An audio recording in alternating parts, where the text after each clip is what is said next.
You know, big bullies don't provide $4.5 billion when the neighbors are in trouble. Bharat पर झूठे आरोप लगाना गद्दार देशों को भारी पड़ गया है। वो दिन चले गए जब कोई भी देश भारत को कुछ भी बोलकर चला जाता था, लेकिन अब ऐसे देशों की तुरंत धज्जियां उड़ा दी जाती हैं। इस बार विदेश मंत्री एस जयशंकर के सामने भारत को बुली कहा गया। बुली यानी दबंगई करने वाला, धौंस जमाने वाला, जो कमजोरों पर अत्याचार करे।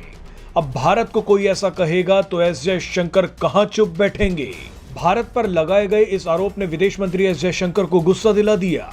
जयशंकर भारत विरोधी इस बयान के खिलाफ अकेले ही मंच से लड़ते रहे, लेकिन इसके बाद जो जवाब विदेश मंत्री एस जयशंकर ने दिया उसने पूरे देश को गर्व से भर दिया है। दरअसल कुछ दिन पहले चीन के प्यादे मोहम्मद मुइजू ने ड्रामा करते हुए कहा था कि मालदीव भले ही एक छोटा देश हो, लेकिन इसका मतलब ये नहीं है कि भारत हमारे साथ दादागिरी करे। भारत हमें बुली नहीं कर सकता। मालदीव के इस आरोप पर विदेश मंत्री एस जयशंकर से जवाब मांगा गया। उसके बाद जो एस जयशंकर ने पलटवार किया वो सुनने लायक है। विदेश मंत्री ने कहा कि इस तरह के सवाल उठाने वालों को आईना देखना चाहिए।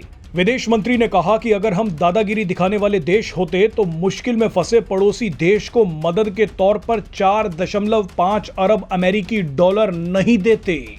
अगर हम दादागिरी दिखाने वाले देश होते तो कोविड महामारी के दौरान दूसरे देशों को वैक्सीन की सप्लाई नहीं करते।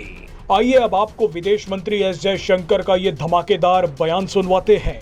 You know, big bullies don't provide $4.5 billion when the neighbors are in trouble.